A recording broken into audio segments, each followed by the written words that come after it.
அரியணை யாருக்கு சிறப்பு நேரலைக்கு மீண்டும் வரவேற்கிறோம். தொடர்ந்து களத்திலிருந்தும் தளத்திலிருந்தும் தகவல்களை தருவதற்காக நொடிப்பொழுதும் நம்மளுடைய செய்தியாளர்கள் எங்கும் புரியாமல் நம்முடனே இணைந்திருக்கின்றனர். பல்வேறு மாவட்டங்களிலிருந்து நம்முடைய செய்தியாளர்கள் களத்திலிருந்து தகவல்களை நேரடியாக தருவதற்காக இணைந்திருக்கின்றனர். தொடர்ந்து நம்மளுடைய தளத்திற்கு தங்களுடைய கருத்துக்களை பகிர்ந்து கொள்வதற்காக திமுகவை சேர்ந்து திரு ஜெயராஜ் இணைகிறார். வணக்கம் சார். தொடர்ந்து நம்முடைய சிறப்பு விருந்தினரிடம் பேசலாம். சார் வணக்கம். இப்போ பார்த்துட்டிங்கன்னா 2016 சட்டமன்ற தேர்தல் ரொம்ப வித்தியாசமான தேர்தல் சொல்லி எல்லாரும் தொடர்ந்து சொல்லிக்கிட்டே இருக்காங்க. ஸோ இந்த வித்தியாசமான தேர்தலில் கூட்டணிகள், அதுக்கப்புறமா இந்த பணப்பட்டுவாடா, இந்த மாதிரி பல பிரச்சனைகளையும் சந்திச்சிருக்கு பல வாக்காளர்களும் சரி, பல அரசியல் கட்சிகளும் சரி. ஆக மொத்தம் திமுக இந்த 2016 சட்டமன்ற தேர்தலை ஒட்டுமொத்தமாக எப்படி பார்க்கிறது?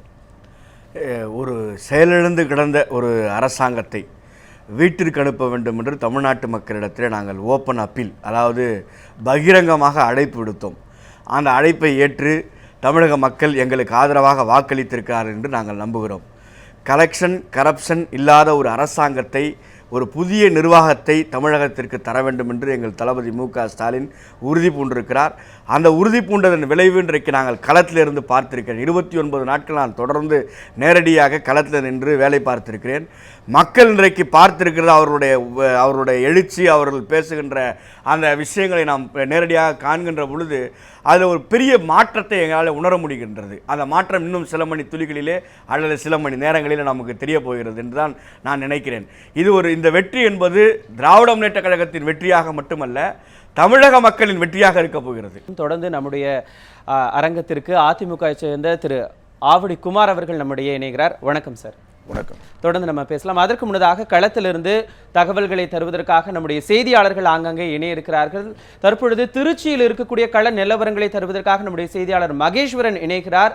மகேஸ்வரன் வணக்கம். தற்பொழுது திருச்சியில வாக்கு எண்ணிக்கை செய்யக்கூடிய மையங்கள் எந்தெந்த இடத்துல எல்லாம் அமைக்கப்பட்டிருக்கிறது, அந்த வாக்கு எண்ணிக்கை செய்யக்கூடிய மையங்களில் எந்த அளவிற்கு பாதுகாப்பு ஏற்பாடுகள் என்பது செய்யப்பட்டிருக்கிறது? மகேஸ்வரன் வணக்கம் மனோஜ். திருச்சி மாவட்டத்தை பொறுத்தவரை 9 சட்டப்பேரவை தொகுதிகள் இருக்கின்றன. இதிலே 2505 வாக்குச்சாவடிகளிலே வாக்குப்பதிவானது கடந்த 11ஆம் தேதி நடைபெற்றது. இந்த 9 சட்டப்பேரவை தொகுதிகளில் மணப்பாறை, திருச்சி மேற்கு, திருச்சி கிழக்கு, ஸ்ரீரங்கம் ஆகிய 4 தொகுதிகளுக்கு திருச்சி மதுரை சாலையில் இருக்கிற சரநாதன் பொறியியல் கல்லூரியிலே வாக்கு எண்ணிக்கையானது நடைபெற இருக்கு. அதே போல் மற்ற 5 தொகுதிகளுக்கு துறையூர் தனி, மண்ணச்சநல்லூர், லால்குடி, திருவரம்பூர், முசிறி ஆகிய 5 தொகுதிகளுக்கான வாக்குகள் ராமகிருஷ்ணா சமயபுரம் அருகே இருக்கிற ராமகிருஷ்ணா பொறியியல் கல்லூரியிலே வாக்குகளானது எண்ணப்பட இருக்கின்றன. இந்த வாக்கு எண்ணிக்கை மையங்களிலே மிகுந்த பாதுகாப்பு செய்யப்பட்டிருக்கு. அதாவது மின்னணு வாக்குப்பதிவு இயந்திரங்கள் சீல் வைக்கப்பட்டு மத்திய துணை இராணுவ படையினுடைய பாதுகாப்பிலும், அதைத் தொடர்ந்து 3 அடுக்கு பாதுகாப்பானது இந்த வாக்கு எண்ணிக்கை மையங்களில் போடப்பட்டிருக்கு. இந்த சரநாதன் பொறியியல் கல்லூரியில் மட்டுமே 450க்கும் மேற்பட்ட போலீசார் பாதுகாப்பு பணியில் ஈடுபடுத்தப்பட்டிருக்கிறார்கள்.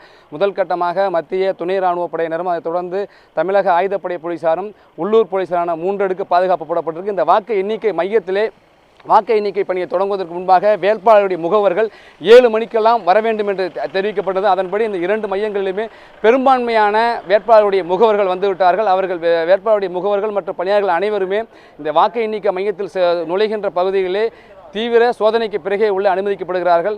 இங்கே இந்த செல்போன் உள்ளிட்டவர்களை எடுத்து செல்வதற்கும் அனுமதிக்கப்படவில்லை. மிகுந்த பாதுகாப்போடும் இன்னும் சற்று நேரத்திலே வாக்கு எண்ணிக்கையான தொடங்க இருக்கு. முதலிலே தபால் வாக்குகள் எண்ணப்பட்டு அதைத் தொடர்ந்து முகவர்கள் முன்னிலையிலே ஒவ்வொரு மேஜையிலும் நுண் பார்வையாளர்கள் மற்றும் முதன்மை வாக்கு எண்ணிக்கை அலுவலர் என அவர்களுடைய தீவிரமான கண்காணிப்பிலே இந்த வாக்கு எண்ணிக்கை பணியான தொடங்க இருக்கு. திருச்சி மாவட்டத்தை பொறுத்தவரை நிச்சயமாக மகேஸ்வரன், தொடர்ந்து இன்னும் சில மணித்துளிகளில் வாக்கு எண்ணிக்கை தொடங்க இருக்கிறது. தொடர்ந்து உங்களிடம் தகவல்களை கேட்டு தெரிந்து கொள்கிறோம். அடுத்ததாக கோவையில் இருக்கக்கூடிய நம்முடைய செய்தியாளர் ஷர்லியிடம் பேசலாம். ஷர்லி வணக்கம். தற்பொழுது கோவையில் எந்தெந்த இடங்களில் வாக்கு எண்ணும் மையங்கள் அமைக்கப்பட்டிருக்கிறது, அங்கு செய்யப்பட்டிருக்கக்கூடிய ஏற்பாடுகள் என்ன, சொல்லுங்க ஷர்லி. வணக்கம் மனோஜ்.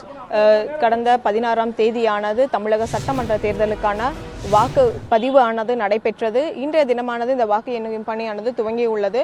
தற்போது தருமபுரி மாவட்டத்தை பார்த்தோமானால் சுமார் 85% வாக்குகளானது தருமபுரி மாவட்டத்தில் பதிவாகி இருக்கு. தமிழகத்தை பொறுத்தவரை அதிக அளவு வாக்கு பதிவான மாவட்டமாக தருமபுரி மாவட்டம் இருப்பது குறிப்பிடத்தக்கது. இன்றைய தினம் பார்த்தோம்னா இந்த தருமபுரி மாவட்டத்தில் உள்ள 5 சட்டமன்ற தொகுதிகளில் இருக்கக்கூடிய 1450 வாக்குச்சாவடிகளைச் சேர்ந்த வாக்குப்பதிவு இயந்திரங்களானது பலத்த பாதுகாப்புடன் தருமபுரியில் இருக்கும் அரசு அறிவியல் மற்றும் கல்லூரியில் இங்கே வைக்கப்பட்டு இருக்கிறது. பலத்த பாதுகாப்பானது இந்த கல்லூரிக்கு போடப்பட்டிருக்கிறது. இந்த வாக்கு எண்ணிக்கையானது நடைபெற இருக்கிறது. இதுல பார்த்தோம்னா சுமார் 500 காவல்துறையினர் மற்றும் துணை ராணுவ படையினர் இந்த பாதுகாப்பு பணியில ஈடுபட்டு இருக்காங்க.